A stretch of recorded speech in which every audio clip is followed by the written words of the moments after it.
So if we're looking at code, let me just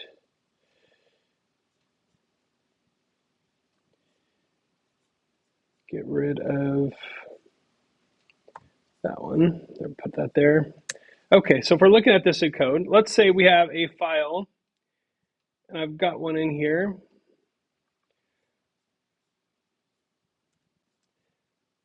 Let's do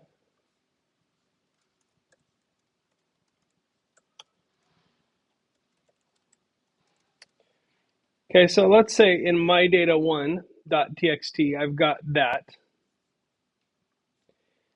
and I want to open that file. So if I say my file,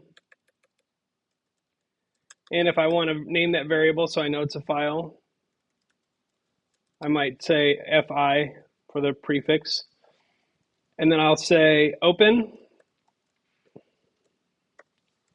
mydata1.txt, and I'm going to read that. So now I've got the file open, and if I print that object, let's see what happens. So if I print that, because I'm not printing the contents of that file, I'm printing the file object. So what it tells me is it's a text IO wrapper, gives me the name of the file, the mode, and the encoding. That's not as useful, but what I want to be able to do is actually read that file. So if I want to read that file, I can say fi text.read, and I can read the whole thing, and then I could print the whole thing. Okay, so there's the contents of that file.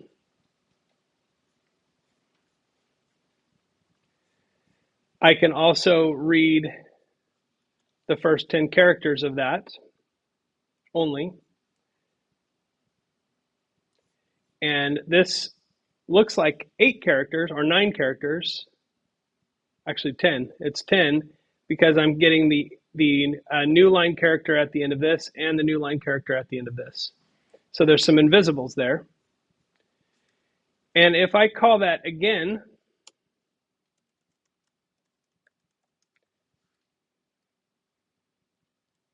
actually I can just copy that.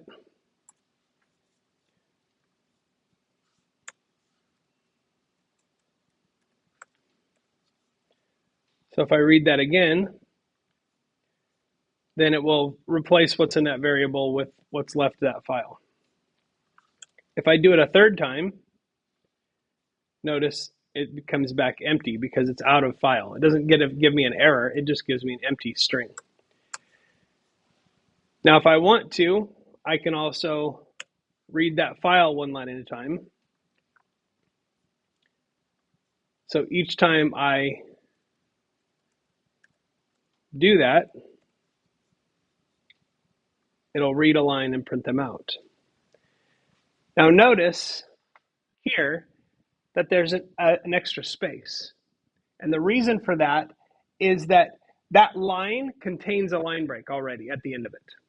So if I print this whole line, and then it includes a line break, it jumps to this line, but print also inserts a line break at the end. So that's why it's doing double space there.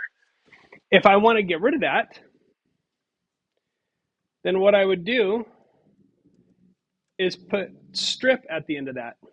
And that will get rid of that line break at the end of the line. And then the data is clean. But this is kind of a cumbersome way to do things. There's actually, if I had more names in this file, let's go ahead and open that up.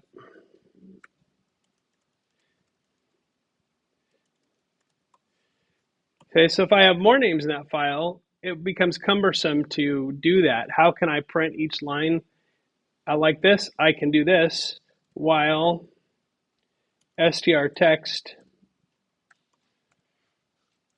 and I can say this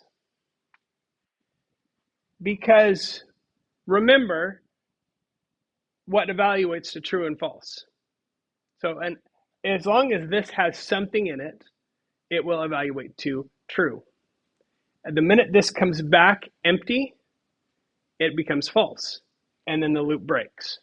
So I can do this now, but I have to start it out. I have to sort of prime the pump, so to speak, by reading something into that variable to start it out. And then I can say print str text, and then I want to do the next line. So what will happen is eventually it'll get to the end of the file. This will become empty, and I'll come back here and I'll say, okay, we can stop now. So when I run that, it works just fine. So there are a lot of ways that you can work with files in terms of how to read them in. But that pointer is very useful because it keeps track of what you've already read from that file object. Now, if you want to reset the pointer back to the beginning of the file, you need to close the file and reopen it, because that pointer, once I've read that file, that pointer is going to stay at the end of the file.